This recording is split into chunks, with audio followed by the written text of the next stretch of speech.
new Christian rap to listen to, and that's Shay Lynn. Really fun. He's got some fun lyrics. I mean, he rhymed pugilist with puny fists, so I mean, you kind of dig that.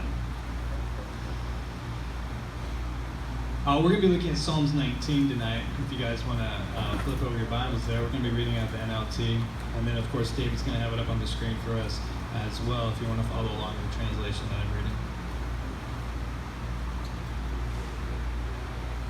reading. It seems to me that sometimes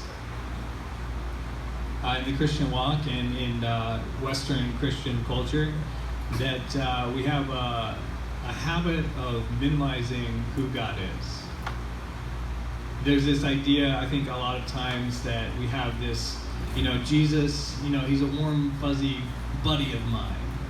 He's a guy who's just longing for my attention, who wants to be there for me, who wants to make sure that I feel comfortable and safe and happy. Anybody have that picture of Jesus in their mind? That God is at the whims of people, and man, I wish he would get his act together because our evilness is just overwhelming who he is.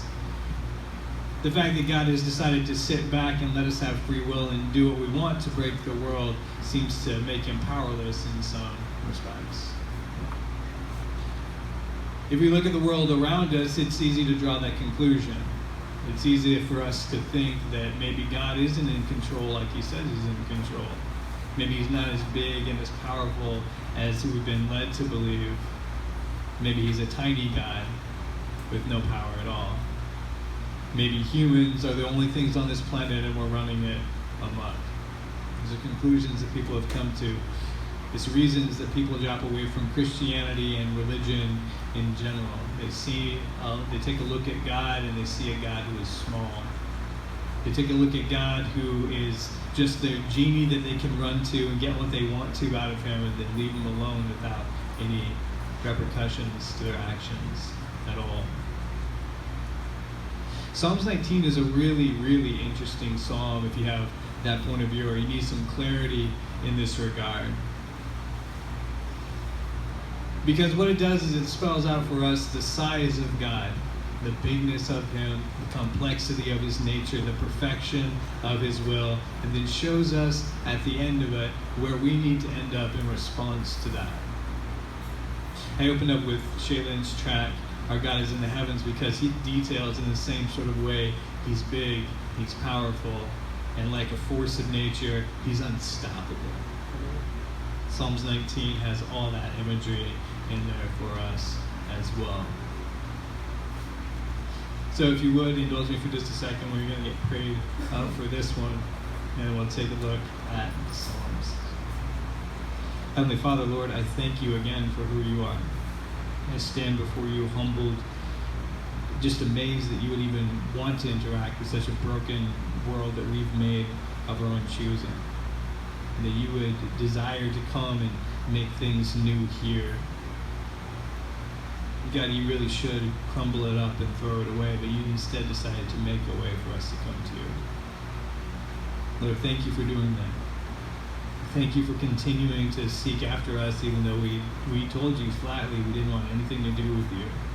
We've blamed our sin on you, we've blamed our problems on you, we've blamed the brokenness of the world on you, and we didn't recognize that it was our fault. Thank you for continuing to pursue us graciously, reaching out to us where we were, knowing that we were wrong and not holding it against us. Thank you, Lord, for doing that. God, today I just pray that you would open up our eyes and our ears to the truth of your word. Lord, that there would be even just a crack in our hardened hearts and spirits, that your word could slip in. God, that you would begin to take root in our hearts. That you would be transforming us from the inside out. Lord, you'd be showing us where we were wrong, and you were showing us where you were right, so that we can become like you. God, please give us the humility that we need to approach you. Lord, I just thank you again that you do not stop your work. Jesus, it's in your name I pray. Amen. Amen. Psalm 19. It opens in the most powerful way any psalm could. The heavens proclaim the glory of God. The skies display his craftsmanship. Day after day they continue to speak. Night after night they make him known. They speak without a sound or word. Their voice is never heard. Yet their message has gone throughout the earth, and their words to all the world. God has made a home in the heavens for the sun. It bursts forth like a radiant bridegroom after his wedding. It rejoices like a great athlete eager to run the race. The sun rises at one end of the heavens and follows its course to the other end. Nothing can hide from its heat. The instructions of the Lord are perfect, reviving the soul. The decrees of the Lord are trustworthy, making wise the simple. The commandments of the Lord are right, bringing joy to the heart. The commands of the Lord are clear, giving insight for living. Reverence for the Lord is pure, lasting forever. The laws of the Lord are true, each one is fair. They are more desirable than gold, even the finest gold. They are sweeter than honey, even honey dripping from the comb. They are a warning to your servant, a great reward for those who obey them. How can I know all the sins lurking in my heart? Cleanse me from these hidden faults. Keep your servant from deliberate sins. Don't let them control me. Then I will be free of guilt and innocent of great sin. May the words of my mouth and the meditation of my heart be pleasing to you, O Lord, my rock and my redeemer. It's beautiful words. It's a beautiful poem. I love that David starts in a place where he first starts with why we need to have reverence for God. He looks at all the things that have been made around him. He looks at the complexity of humans and the complexity of nature. He begins to point out how it's unstoppable. There's nothing that we can do to control the passage of the earth itself and then time on top of that. There's nothing that we can do about that. And then he recognizes the beauty of God. He recognizes how good he is. And then he comes to the one place, the only place that he can come to with that knowledge, and that's dropping to his knees. This one poem has everything that you need in order to get your head on straight, as it was. If you were of the conclusions that I had started in the beginning, that God was possibly small or God was possibly weak, David begins to point out all the things to make sure that you understand the type of God that we're talking about, the type of God that we worship, who he is, and why it is that we need to come to him. We're going to unpack it sort of piece by piece so we can look at all of these. But I would encourage you, if you're looking for something to study more, Psalm 19 might be your ticket. Looking at Psalm 19 is again, it's one of those things that it's not deep theologically. We just read through it in a couple of minutes. But the more that you focus on each of these lines and begin to recognize who God is, truly who God is, not your opinion about God and not who you think that he should be, but truly who he is, that you will come to the same conclusion that David comes to in the end. He opens up with these 4 lines. We've broken it up into lines, but he opens up with this. He says, "The heavens proclaim the glory of the Lord. The skies display his craftsmanship. Day after day they continue to speak. Night after night they make him known. They speak without a sound or a word. Their voice is never heard, yet their message has gone throughout the earth, and their words to all the world." Guys, I don't know if you've come to this place, but I hope eventually that you do. This morning I was out running errands. I had to go get things. I had to get things done. I had a mission to accomplish, and I was focused on all the things I needed to do in the human world and the human action that needed to be taken. I had a schedule I had to keep. I had to be back at a certain time. I had to go the speed limit. I had to process money and transactions. I had to measure what was useful and what was not useful. I had to remember to be polite and try to show love wherever I was going as well. And as I came out of the shop that I was in, I was headed back to the car so I could make sure that I made it on time. I got stopped. I got stopped by something that was absolutely amazing and completely mundane at the same time. These huge clouds towering above the earth. You guys have all seen clouds, so I'm sure that you'd be like, all right, cool, man. You had a moment with the clouds. And it wasn't that God was speaking to me at that moment, but I was blown away by the intricacies of the cloud shape, the way that the light was playing with it, the way that the white was standing out against the blue. And then as I began standing there looking at the clouds, I began to recognize that that wasn't just a flat image at all, but it was thousands of feet tall. Blown away by just how it made me recognize that where I was standing on earth was below this huge stratosphere. It was full of this. And then as I began to think about these clouds, what that is nothing solid but vapor. It's water that was pouring down from the sky earlier and is all over the ground what we drink. And there it is floating in the sky. How amazing it was that God orchestrated that. He orchestrated this idea that the way that water, a solid object, would get around was by floating from place to place. Amazing. And that's just one little facet of all of creation. You could look at the structure of your body, for instance, the way that blood circulates without you deciding where it's supposed to go. The way that we're in a system where we breathe out carbon dioxide, which is a poison for us. And there's plants everywhere that breathe that in and it's good for them. And what they breathe out is a poison to them that's good for us. God created that system. You could look at the entire ecosystem that exists where animals feed on each other and animals leave droppings and those droppings become trees to feed other animals as well. Highly complex systems. Things that need each other. You could even look at the lining of your stomach and just look right there. Good times, right? You love this one.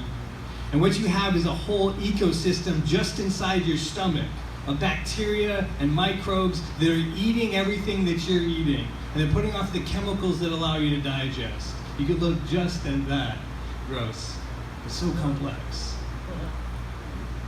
Given God the complexity and the beauty of nature is what David points out right here, we have to recognize that there was a creator.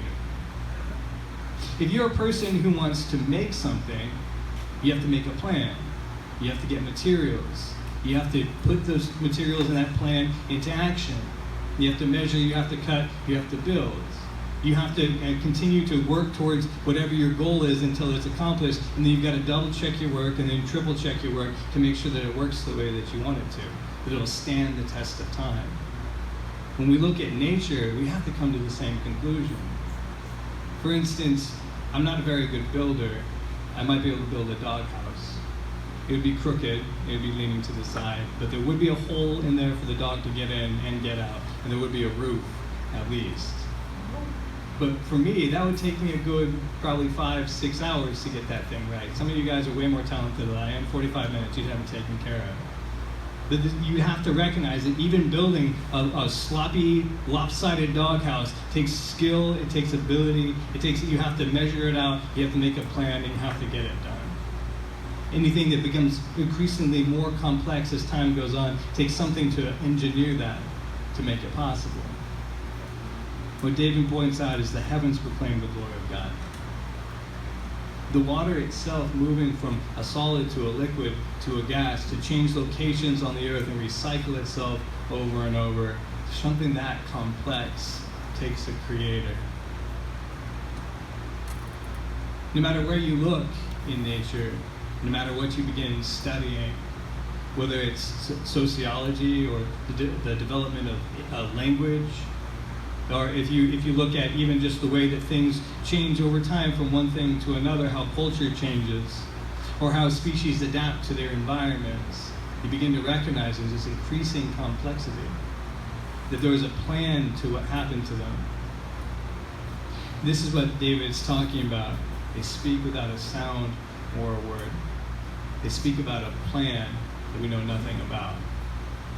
The more that you look at something, the more you begin to marvel at it. The more that we have to go, there's got to be something bigger than me, than engineering, that's been making a plan.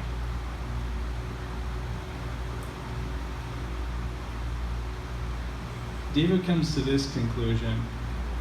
He says he looks at out of all nature, and then he looks at how everything is so beautiful. There's this message that's being printed on the clouds and in every corner of creation. He comes to this one huge point in his point of view. It starts at the end of verse 4 and continues on. He says, God has made a home in the heavens for the sun. It bursts forth like a radiant bridegroom after his wedding. He rejoices like a great athlete eager to run the race. The sun rises at one end of the heavens and follows its course to the other end. Nothing can hide from its heat. Now, David, where he was in his time, didn't understand the sun to the same degree that we understand the sun. He didn't understand, for instance, that the sun is this huge ball of gas burning thousands of miles away in a vacuum of space, consuming itself as it's burning. But what he did know is something that we all know very well. Even as children, we begin to understand this. That thing that's far away from us is still capable of touching us with its heat. When it's gone, it gets cold. When we're outside in the sun, we get tanned by it. If we stay out too long, it's going to kill us, is what would happen. Something that's just innocuous and floating in the sky is something that also speaks to us that we need to be careful of nature. Something that is so powerful and so very capable of bringing life is also very capable of taking it away again. You don't play games with the sun, especially out here when the humidity begins to pick up. It's enough. When I was living in Chicago, we had a heat wave that came through, and people's AC started going out. And it was enough to kill people simply based off the heat. They were inside. They weren't out in the sun. They were just experiencing the heat of the sun and the dust all over the place. I'm sure that it was experienced down here too when that was happening. When he points out the complexity and the plan, that everything has a detail to it. It's on a level that as we look closer and closer, the more closer we look at it, the more detail we find in it. Then he comes to this point that he says, look, you have to understand that there's a creator. And God controls the creation, and also he controls both time and space. Two forces to us that we have no control over whatsoever. Now, humans, they can be arrogant. They can look at an ecosystem and they can come into it and they'll be like, I'm going to build a house here. I'm going to reroute this river. We're going to dig through this mountain. We're going to make something of this. We're going to conquer this area. But David, and we even now, with all of our technology, we look at the sun and the process of what it's doing and the process of time, and we have to look at it and say, there's nothing we can do. The sun is going to do what the sun is going to do. We can't even land a rover on it to test what it is. We can't get a probe close enough because everything that we have melts in its very presence. We can't look too closely at the sun. In fact, as they begin to try to even study the sun, they have to use something that bounces off a reflection and then dims it so they can even look at the sun because it's too bright to even examine. And then also he points out this about the sun, that it moves from one place to another and it does what it's going to do, and there's nothing that we can do about it. Time itself. Man, I don't know how many old people I've talked to recently that just wish that they could slow it down, that they could make it stop. But it's the thing that's going to get all of us. If you live the healthiest that you can possibly live in your entire life, and you take every precaution that you can to make sure that you live safely and nothing ever comes anywhere close to harming you, and you do everything that you can, the thing that's going to happen eventually is the clock that is your heart or your brain is eventually going to run out. Time's out for you. And that's what's going to happen. Nothing has to kill you. The sun and the passage of time will do that for you. Now, it might be that as we look at the complexity of the nature and as we begin to think that we can dominate it, the thing that we cannot dominate is what David tries to point out here too. There are forces in this world that no matter how smart we get or how strong we get or how quick and how witty we get with it trying to make sure that things happen, we can't control those things. He points out this amazing thing about the God and his complexity. That he's the God who makes the birds, he makes the river, he makes the trees, all peaceful things. And also he's the God who makes something that even in its passive state will destroy us.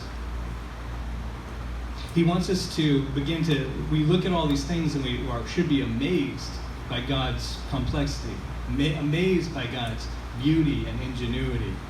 And also we should come to this point that we respect his power and amazement about what he does. Now you might be thinking I'm just sort of snowballing there, but you see where he goes with this is this idea. Because he lays down the foundation that God is his signature, his fingerprints are all over nature. That it's beautiful and it's complex. And then he lays down this idea that the sun cannot be stopped, that it's powerful beyond compare. And then him who's living in the desert knows that he don't mess around with the sun. In fact, in the desert, most times in the middle of the day where the sun is at its strongest, they go take a nap. They ain't playing no games with the sun. They understand that if you get too far and you don't have enough water to rehydrate, you're going to get killed out there. You don't play any games with it. So he leads it with this idea into this one. He says, nothing can hide from its heat. And I'm throwing this in as a parenthetical, but he says, just like the instructions of the Lord are perfect, reviving the soul. The decrees of the Lord are trustworthy, making wise the simple. The commandments of the Lord are right, bringing joy to the heart. The commandments of the Lord are clear, giving insight for the living. Reverence for the Lord is pure, lasting forever. The laws of the Lord are true, each one is fair. They're more desirable than gold, even the finest gold. They are sweeter than honey, even honey dripping from the comb. They are a warning to your servant, a great reward to those who obey them. He draws the parallel between the complex beauty of nature and its powerful, destructive, and passive force with the law of the Lord. In case you were thinking that God was a weak God, in case you were thinking that God was just there to be your buddy and so that you would feel good and so that you would get everything that you want from him, he wants to point out this. Yes, God is a provider for you. God gave us water so that we could drink. He gave us trees so that we can have shade and we can have food. He gave us animals so that we can eat and we can be nurtured. He gave us the ability to create agriculture and grow grains for ourselves. But God is not a God to be trifled with. He has instructions, and they're perfect. The perfection that he's pointing out is in the same way, is the same thing with the perfection of the sun. It's going to do what it's going to do, and there's no throwing it off course. There's nothing that you can do to change God's mind from his plan. There's nothing that you can do that's going to make him stop being who he is. Now, fortunately for us, he's two things. He's loving and he's just. So you're not going to stop him from loving you, but at the same time, you're not going to stop his justice from being measured out in your life. You don't play games with God the same way you don't play games with the sun. If you're going to stand in the sun, the thing you need more than anything else is protection from it. Is whether you need to take precautions of having sunscreen or making sure that you have shade or making sure that you have water. You need to take precautions from the sun because the sun is going to do what he's going to do. Now, David doesn't fully understand this, but I'm sure as one of the prophets of the Old Testament, he has this idea that there's a covering that's coming for us. As David was in the sacrificial system of the Jews, he understood that there was blood that was covering us, that was providing an atonement for us between us and God, making a way for us to approach him. David understood that he needed protection, even though he knew that God loved him. He knew that God was his provider. He knew that God was his rock and his foundation, that he couldn't stand before God unprotected and unshielded. He needed to follow the instructions of the Lord. Because the Lord, who knows his own nature, he loves us so much that he will warn us about who he is. Nobody can stand in his holy presence without being consumed. Nobody can come to him in their own works and merits and think that that's going to be good enough. Just the same as you can't go outside and be like, you know what, today I'm going to fight the sun. I'm going to make sure that I don't get a sunburn. I ain't going to do anything about it. I'm just going to be face off against me and the sun, and we're going to see who's going to win. Guys, you already know who's going to win that one. The sun's been winning for thousands of years, millennia on this planet. The sun, if it was sentient, has seen many civilizations rise and fall beneath it and completely turn into dust. The sun's going to win. And in that analogy, God ultimately wins in the end. The sun isn't sentient, but God, who has the very nature, who is reflected in the sun, is. And so he warns us. He lays down this. Again, the instructions of the Lord are perfect. The decrees are trustworthy. The commandments of the Lord are right. Reverence for the Lord is pure. The laws of the Lord are true. He's trying to point out, as I'm trying to point out for you too, if we understand that God is ultimately complex, that he has a plan for everything that's going on in our life. He has a plan for everything, that even on the largest detail to the smallest detail. And then we also know that God is ultimately powerful over everything, that he's giving us a way that we can come to him. He's giving us an understanding of how we can change. He's directing us back to his word and seeking his face so that we can become, like David is, a man after God's own heart. So we can seek his instructions. Why? Because they're perfect. So we can seek his instructions because they're right, because they're clear, because they're pure. God is a God who is just. He has to be who he is. His holiness is not something that we can withstand. We can't be in his presence without a covering. And yet he's merciful and he makes a way for us to come to him. He invites us into his presence, and he says, if you will just come to me the way I'm asking you to, then you can stand in my presence. If you haven't come to a place that you've submitted to the lordship of Jesus Christ, you can't come into the presence of God. He might be blessing you in order to get your attention. He might be making your way straight and helping you through tough situations that you might write off as luck, or that God is on my side. But ultimately, he's only doing that so that he can show you that he's a God who loves you. Ultimately, the price comes due for you. The only way to submit to the lordship of God is to recognize that we cannot stand in his presence. That nothing we've ever done is good enough. Nothing we've done before salvation and nothing that we've done afterwards is ever going to be good enough for him.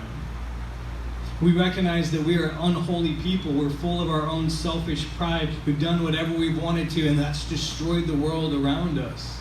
It's destroyed our lives and destroyed the lives of people that we love and the people that we've hated. We're the ones who are breaking the world. And the only way that we can come to him is admitting that we're wrong and then begging for him to show us the mercy to cover us so that we have the opportunity even to have a relationship with him. God shows up in nature and in his power so he can show us that he is trustworthy, that he is capable, he is reliable. And he's so merciful that he doesn't mete out the entire punishment on us all at once. He gives us an opportunity, many, many opportunities. For you guys who knew religion as children and then relapsed or backslid, like me, who fell away and deliberately started seeking after our own way, we know that he's shown us many, many opportunities. Places and times that we should have been dead, where the sun, as it was, should have scorched us. We were caught without protection, and we were trying to do it on our own, and we should have been consumed, and we weren't. God was making a way for us, because he wants to show us that he's trustworthy. He wants to show us that things that seem complex to us are actually simple. He wants to show us that we can have joy in our hearts. That he can give us the insight for living. That he is the one who lasts forever. That he's the one who is fair. David, he says this, and He's hoping, like I'm hoping, that you hear this, that everything that God does is desirable, more desirable than gold. That he's sweeter than honey. And he throws those things in there so we have this very clear picture of who God is. That his value is more than anything that we've ever valued. His sweetness to us is sweeter than anything that we've ever experienced. Because then he throws in this too, because he wants to make sure that you get this sweet taste, you get lured in a little bit, and you begin to hear, and you say, yeah, I want that. Because he says this, they are a warning to your servant, and a great reward for those who obey him. David lays out, God has a complex plan. He knows what he's doing. He's been on the throne a long time. Compared to your 60 years, you're nothing but a little breath of vapor that he spoke into existence that's soon going to be gone again. And like that little vapor that goes into the sun, it's going to be destroyed soon if you don't listen, if you don't pay attention. But he also promises with that, there's so much more that you're promised. Man, some of the best days that I've had recently were out in the sun in front of the pantry. Like, I'm all tan. It was the best time. Some of the best times that I've had is just being out for a walk in the woods. Nothing was expected. I wasn't looking for any entertainment. I was just there in the presence of God. And it was fine for me to be there at that time because it was just good. There was nothing that I was trying to accomplish, nothing I was trying to get done, nowhere that I was trying to be. I got to exist in a moment of peace.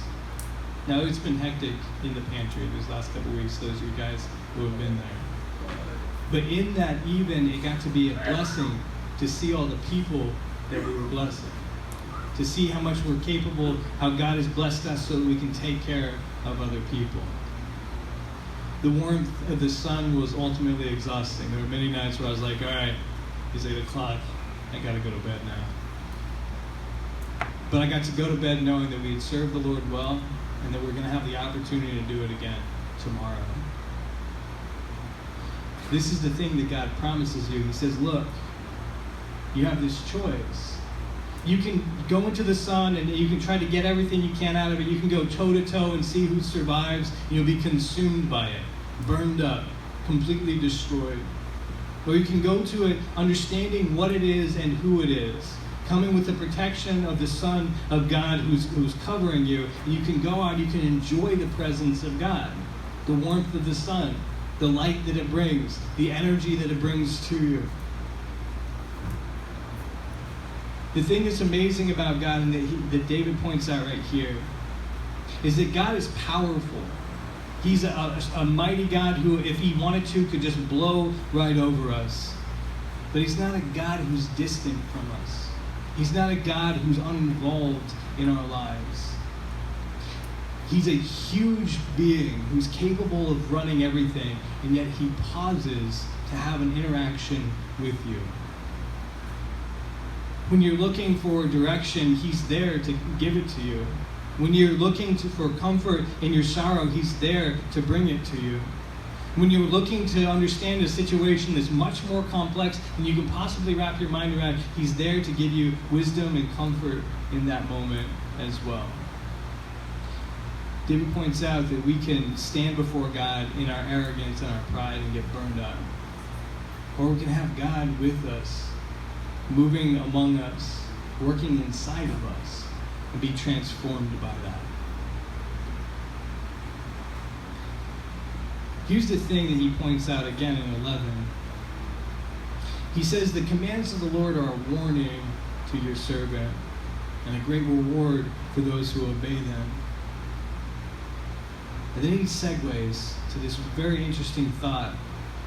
Now, without these last 3 verses, what he would be doing is just writing some very beautiful nature poetry. But he brings it to a point that actually it makes it valuable to us as the hearers. 12:13, he says this, how can I know all the sins lurking in my heart? Cleanse me from these hidden faults. Keep your servant from deliberate sins. Don't let them control me. and then I will be free of guilt and innocent of great sin. David comes to the conclusion as he looks at the brilliance of God, as he looks at his complex nature all around him. He comes to the place that we should be if we're truly assessing and understanding who God is. When we look at all that he's doing and all that he's done, his mighty power over us, the only thing it should be doing is showing us how much we're full of our own faults, how incapable we are. I don't know about you, but I've never run a universe before. In fact, I've never made a universe just by thinking about it and then speaking it into existence. Universes that I've tried to describe on a whim or tried to make up, they fall flat once you look a little bit closer to them. God made a universe that was so complex that no matter how far out you go, there's more of it. And no matter how small you go, there's more of it. When we look at God's brilliance, all we should be able to see is how we do not measure up to that at all. The thing that David points out is really two fascinating things. He starts with the one that is most often overlooked. But he says this: in light of your goodness and your purity, how can I know all the sin that's lurking in my heart? Cleanse me from these hidden faults. David says something so profound that we can easily overlook. Verse 12. He says that I am sinning so much, I'm so steeped in it, I'm so steeped in my own pride and my own selfishness that I don't even realize when I'm doing it. That I'm not even aware how self-centered I am. Even when I do good, there's evil right behind it. Even when I'm trying to do my best, it's because I'm trying to get something out of the situation.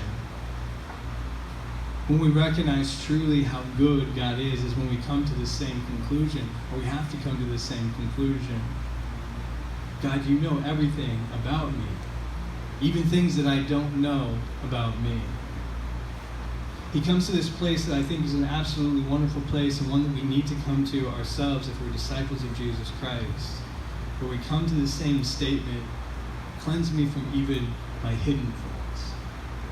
Because it's admitting that there's some things about myself, just like the nature, the complexity of nature, that I don't know. That if I think that I'm a good person, then I haven't assessed myself fully yet. If I think I'm a capable person, I haven't looked closely enough at my heart yet. And when I begin to do that, especially in comparison to the perfection of God, not comparing myself to the people around me and how good I think I am compared to them, or how good I'm doing in comparison to the rest of the world, or my family, or the guy who sleeps on the bunk below me. Not compared to those, but God's perfection is when I begin to recognize that there's a lot about me that needs to change. He says, cleanse me from these hidden faults. And then he goes on in verse 13 to say something that I'm sure that we're all aware of as well. If we weren't aware of this, I don't think we would stay here. He says, keep your servant from deliberate sins. Don't let them control me. You see, David is aware that he can't do good. He can't be good enough. He's aware that as he's a human, he keeps running into the same problems over and over again. Now, yes, as followers of Christ and as we're lucky to have the Holy Spirit living inside of us, who is convicting us of our sin and guiding us on where to go. But he's recognizing here he's a friend of God's and still falls short. And this isn't just things that are accidental. He says these are things that he chooses to do on a regular basis, that he keeps doing, and he doesn't know why he's doing it, but he keeps doing it anyway. Anybody relate in the room? Don't need a show of hands, but thanks, Mo. Love you, guy. I was asking, of course, rhetorically, because even if we didn't physically put our hands up, I know I'm there. And I'm there with you. How is it? How is it that I'm being controlled by these deliberate sins, even though I'm a follower of God? Even though I have the Holy Spirit inside of me? Even though I know clear as day what is good and what is not good? I understand the repercussions of my behavior and still choose to do it anyway. His prayer is this, and it's twofold. And I want to encourage you guys, man, if you're in a state of prayer and you begin to understand this idea, that God is big and He's holy, and His justice is being held back from us right now, that we deserve it to be poured out on us the same way that we deserve the earth to be consumed by fire from the sun. We deserve that, but we're protected from it. That we pray in these same ways. Cleanse me from my hidden faults. Keep your servant from those deliberate sins. What this does is it puts us in the place that we should be. That we are not God. That we're not perfect. That we don't have a great plan that we can execute. There's nothing that we can do in the same degree that could measure up to the awesome and mighty power of God. It keeps us in the place that we need to stay, recognizing that we're flawed human beings that need grace in order to even move forward. We need grace in order to change. We need the insight to show us where we can change. We need that. We're never going to want to do that on our own. We as humans are always going to try to justify our actions, try to take the path of the least resistance, and tell ourselves that we're doing good enough, and that's okay. And David says it's easy to do that when you're caught up in society. It's easy to do that when you compare yourself to each other, but when you look at the nature of God, it's not easy to do that anymore. It brings David to this place that I'm hoping it's bringing you as well. When we begin to understand the proper perspective of who God is. Now, God loves us. That's an indisputable fact. God cares for us and wants us to come to Him so He can pour out His blessings on us. But God is not a God that we should be playing with. Sin is not something that He's just excusing and letting people get away with. God is a God who is just and He is holy, and He's going to pour out His wrath on those people who will not change and will excuse their behavior and say that it's okay. When it's put in that perspective that we understand that God's complex nature is able to do anything that He wants to, and He's choosing to work with humans and have Him do His will on this earth. When it's put in that perspective, humility is our only appropriate response. If you're not in that place right now, I would argue that you haven't understood the nature of God yet. If you're not in this place where you can bow before Him and say, wow, you are so much more than me, and I'm never going to measure up to that perfection, but I want to. God, help me. If you're not in that place yet, you haven't understood the nature of God yet. And that's okay. God, I think, is so gracious to us sometimes that He doesn't show us right away. He doesn't show us who He is right away, because as we begin to understand Him more, we're completely naked before Him, and we understand our filthiness before Him. Even the things that we thought we were doing good, we understand as filthy rags. There's nothing that we can do with those things. I think, and this is how God worked with me too. When I was a disciple, I was like, okay, getting better, but not really all that bad. And then the more that I started to walk through it, the more that I began to understand the nature of God, I was like, man, I'm not good. I'm not good. Sometimes I'll be honest with you guys, I stand up here and just feel like such a hypocrite because I'll tell you what God's Word says.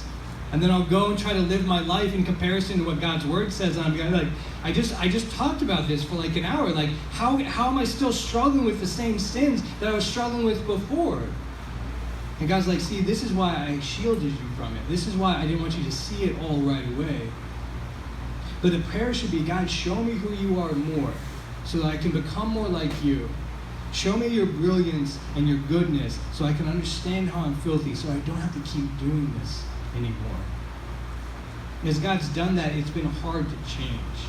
I had to change complete aspects of my nature to stop being who I was. I had to stop going to my knee-jerk reactions and do the same thing that I've done over and over again, the thing that's got me by for years, and stop being that way. Because I wanted to be like Christ was. Not because I wanted to be God, but because I wanted to walk in the peace and the joy that as I began to feel it a little bit, I got addicted to that. I want that peace. I will work towards that peace. Because that peace is worth more, like it says, is worth more than gold. It's sweeter than honey. When you get to rest at night, knowing like, not that you did perfectly, but you tried. And you know, tomorrow, I'm going to take it to God again, and he's going to continue his work in me and continue to transform me. He's going to give me the ability to work with peace with people that I thought I was going to be totally at odds with. When put in this perspective, this humility of recognizing that we're flawed is the only place that we can fall. And David ends his poem, the beautiful nature of God, the brilliance of the Son, the brilliance of God's laws and his rules for us. This need to recognize that we're flawed inside in ways that we don't know, and we're flawed outside, and we deliberately take action. He says this, he says, may the words of my mouth, the meditations of my heart be pleasing to you, O Lord, my rock and my redeemer. Because he recognizes that it's the words that come out of our mouth show what's going on in our heart.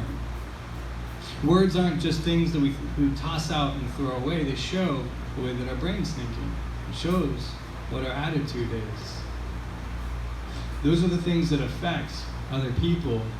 But also he recognizes something very, very important, and we're only beginning to uncover in modern psychology.